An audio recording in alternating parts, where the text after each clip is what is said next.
যে স্বপ্নের জন্য যারা প্রাণ দিয়েছে সেই স্বপ্নকে আমরা বাস্তবায়ন করবই। এটার থেকে আমাদের বেরিয়ে যাবার কোনো উপায় নেই। আমাদের প্রতিজ্ঞা রইল আমরা এটা করব। আমরা নতুন বাংলাদেশের অফিস এটা করেছি। নতুন বাংলাদেশ গড়ার জন্য আমরা এখানে এসেছি, সেটা যেন সবাই মিলে আমরা করতে পারি। দেয়ালের যে লেখাগুলো যখনই দেখি অবাক লাগে, এত কথা কিভাবে এদের মনে আসলো। এদের পেছনে তো কোনো কবি নাই, কোনো সাহিত্যিক নাই, কোনো পণ্ডিত নাই যে কথাগুলো জোগাড় করে করে দেবে, কিন্তু সারা শহর ছড়িয়ে আছে, অন্যান্য শহরেও আছে। প্রতিটি কথা অত্যন্ত মূল্যবান, ছোট্ট কথা, ছোট্ট ছবি, অত্যন্ত মূল্যবান। শুধু বাংলাদেশের মানুষ উতলা হয়ে গেছে নতুন বাংলাদেশ করার জন্য, তাই না?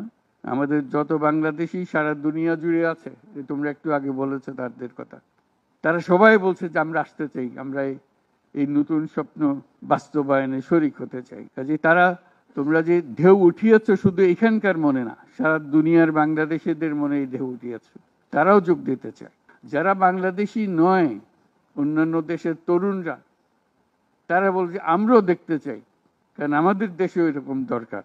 কাজে এটা কোনো সীমাবদ্ধ নয় যে বাংলাদেশের মনের মধ্যে তোমরা প্রচন্ড ঢেউ জাগিয়ে দিয়েছ, প্রচন্ড স্বপ্ন জাগিয়ে দিয়েছ।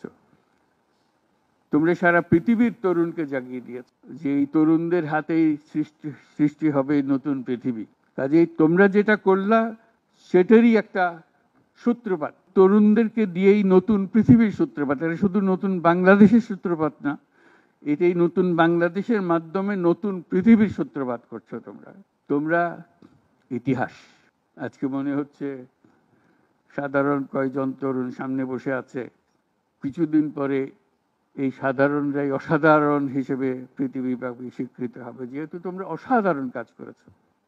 সেই কাজে যেন বিরতি না আসে, এটাই হলো আমাদের প্রতিজ্ঞা, যে আমরা যেন করতে পারি।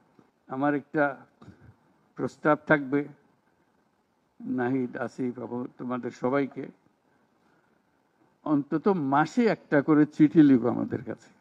শুধু স্মরণ করিয়ে দেওয়ার জন্য এটা বাকি রয়ে গেল, এটা ঠিক হলো না। কারণ আমরা হয়তো অনেক সময় মাথার থেকে ছুটে যাবে, যেহেতু তোমরা যেভাবে দেখে এসছো আমরা সেভাবে দেখতে জানি না।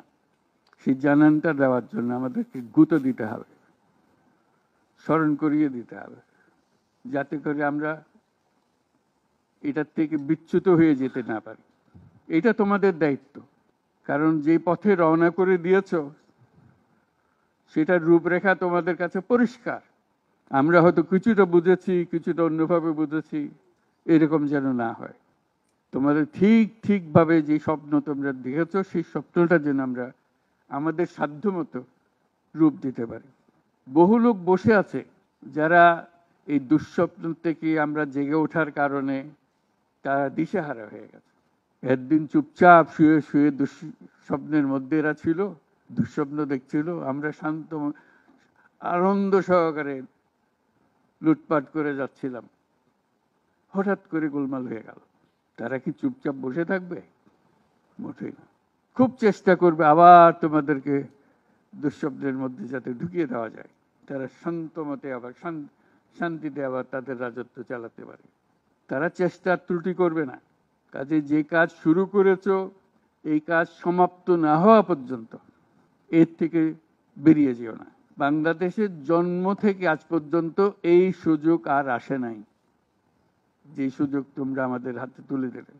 এই সুযোগ যেন হাতছাড়া না হয়।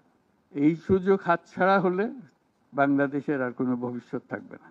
কাজে এইটা যেন শুধু রাষ্ট্র নয়, পৃথিবীর সম্মানিত রাষ্ট্র হিসেবে প্রতিষ্ঠিত হতে পারে, যেহেতু তরুণরা এটার হাল ধরেছে। এই কারণেই এটা ভিন্ন, এই কারণে এটা ইউনিক, অনন্য। এই অনন্য একটা দেশ আমরা তৈরি করতে চাই। তোমাদের চিন্তায় স্বচ্ছ, তোমাদের চিন্তায় সঠিক, এটা মুঠো থেকে ছাড়বে না, হাত থেকে ছাড়বে না, এবং আমাদেরকে স্মরণ করিয়ে দেবে যদি আমরা এটার এই স্বপ্নের থেকে দূরে সরার কোনো কাজ করে ফেলে। আমাদের কারো কোনো ইচ্ছা নাই এই স্বপ্ন বাইরে যাওয়ার, এই স্বপ্ন বাস্তবায়ন করাই আমাদের সার্বক্ষণিক কাজ।